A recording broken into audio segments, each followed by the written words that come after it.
এই ডাঙৰটো মানুহ তাৰ ওপৰেদি পাৰ হ'লে পোৱালি পায়।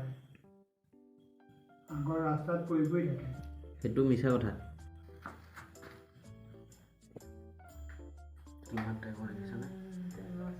কোনফালে আছে লোৱা? কোনফালে সোমাই আছে? হেল্ল' ভিউৱাৰ্ছ, মই চিৰঞ্জিত। আজি আহিছোঁ আকৌ এটা নতুন ভিডিঅ' লৈ। এইটো এটা বাকৰাজ সাপ, গোৱালা সাপ। এইটো ইংৰাজীত বেণ্ডেড কেট বুলি কয় আৰু ইয়াৰ গাত নিউৰটক্সিন ভেনম থাকে। অতি বিষাক্ত সাপ।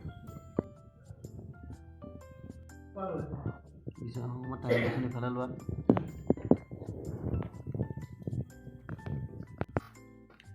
এই সাপটোৰ প্ৰিয় খাদ্য হৈছে সাপ। ই যিকোনো সাপ খাই আমাক উপকাৰ কৰে। এই সাপটো বহুত শান্ত স্বভাৱৰ, যদিও ইয়াৰ যদি খং উঠে ই বহুত স্পীডত মুভমেণ্ট কৰিব পাৰে। আশে পাশে বহুতো সাপ আমি দেখা পাওঁ আৰু সেই সাপবিলাকৰ প্ৰডাকশ্যনো যথেষ্ট বাঢ়ি থাকে বছৰে বছৰে। তো সেই প্ৰডাকশ্যনৰ ভাৰসাম্য ৰক্ষা কৰিবৰ কাৰণে এই বাকৰাজ সাপটোৱে, বেণ্ডেড কেটটোৱে এই বাঢ়ি অহা সাপবোৰ খাই পেলাই পৃথিৱীখনৰ ভাৰসাম্য বচাই ৰাখে। এইটো মানুহৰ অন্ধবিশ্বাস। আপুনি নেগুৰডাল চালে গম পাব ইয়াৰ নেগুৰডাল ফুটা। গাখীৰ খাই বুলি কয় গোৱালা সাপে, একেবাৰে মিছা কথা। ইয়াৰ নেগুৰডাল ফুটাৰ কাৰণে মানুহে কয় দুমুখীয়া সাপ বুলি। একচুৱেলি দুমুখীয়া সাপ নহয়। নেগুৰডাল চালে গম পাব ভুটা হয় বেলেগ সাপতকৈ, আৰু গাটো ত্ৰিভুজ আকৃতি। খুব ধুনীয়াকৈ উশাহ লৈ আছে। এইটো আমাৰ মাকোৱাৰী গাঁৱৰে মেদিনী বৰুৱা ঘৰত ওলাইছে সাপটো। ভাইটোৱে ফোন কৰিলে মোক আৰু মই আহিলোঁ ৰেস্কিউ। সাপটোক মই কেনেকৈ ৰেস্কিউ কৰোঁ আৰু ৰেস্কিউ কৰি তাক মই কেনেকৈ ৰিলিজ কৰিম, আহক ভিডিঅ'টো চাই থাকিব শেষলৈকে। এই বাৰিষা ছিজনত খাদ্য বিচাৰি আহে আৰু ইয়াৰ প্ৰিয় খাদ্য সাপ। এই চিকামালী সাপ খাব পাৰে। এইটো চাইজটো ইয়াৰ ইমানটোৱে। এই ধোঁৱা সাপ খায় আমাক এই আমাৰ ভাৰতত মানুহ কামুৰি মৰা ৰেকৰ্ড নাই। বিষাক্ত যদিও খুব শান্ত প্ৰকৃতিৰ সাপ। ফেটি সাপ ইমান শান্ত নাথাকে তাৰমানে।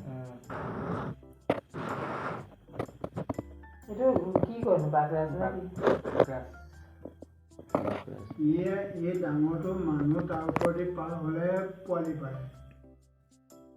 আগৰ ৰাস্তাত পৰি পৰি থাকে। সেইটো মিছা কথা।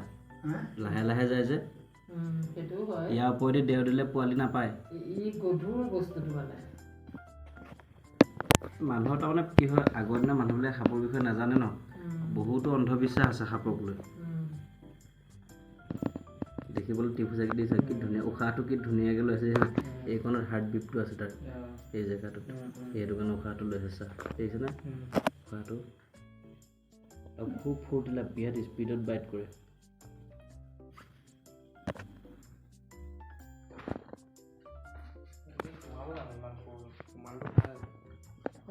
সোমোৱাব লাগিব।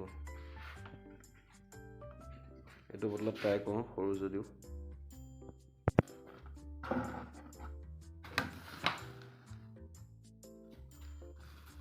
নাই, এইটো নহ'ব। আপুনি বেলেগ এটা আনক। উৎপাত কৰিছে।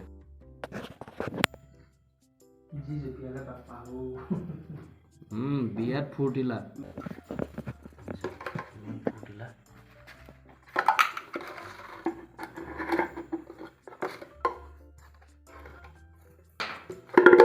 ইমান টাইম লাগিবই খুৱাবলৈ, সৰু ন, গম পাইছে। দেখিছে ফাৰ্ষ্ট কিমান ষ্ট্ৰাইকিং ৰেঞ্জ, ফাৰ্ষ্ট দেখিছে টেম্পাৰেচাৰ সি মেহচুচ কৰিছে ন। এতিয়া শকত হৈ গ'ল চা আগতকৈ, দেখিছোঁ।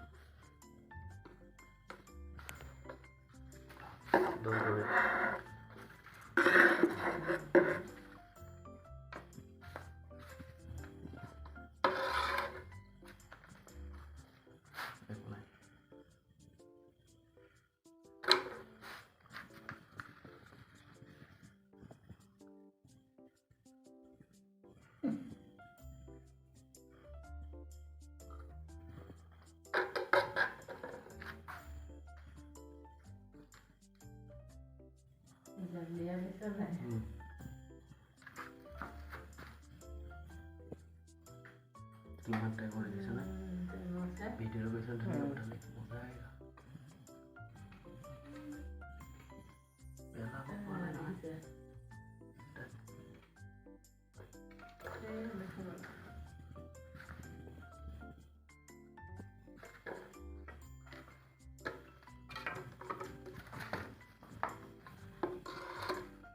নেগুৰত নধৰ বহুত স্পীড। যিহেতুকে এইটো এটা অতি বিষাক্ত সাপ, তো ইয়াক নেগুৰত ধৰি পেলাই মই ভুল কৰিব বিচৰা নাই, সেইটো কাৰণে বহুত সাৱধানে ইয়াক টেমাটোত ভৰাইছোঁ। তোমাক দিছিলোঁ নহয়। সাপটো সৰুৰ কাৰণে উৎপতীয়া হয় আৰু তাক কষ্ট নিদিয়াকৈ খুব ধুনীয়াকৈ মই টেমাটোত ভৰাই ল'লোঁ।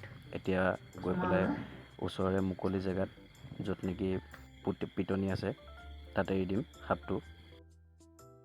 মই সাপটোক এৰিবৰ কাৰণে আহি পালোঁ, কিন্তু মই অকলে থকাৰ কাৰণে ভিডিঅ' বনাবলগীয়া হৈছে আৰু লগতে সাপটো ৰিলিজো কৰিবলগীয়া হৈছে। কিন্তু সাপটো মই চাই লৈছোঁ যাতে সি ওপৰৰ ফালে আছেনে নাই, সেইমতে সাৱধানে মই সাপৰটো খুলিলোঁ। সাপৰটো খুলি তাক মই এতিয়া এৰি দিম।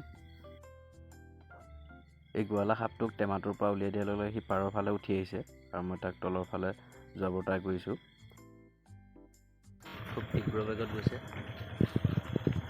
গ'লগৈ জংঘলৰ মাজলৈ লাহে লাহে। এইটো কাষতে পানী আছেই। Bye bye.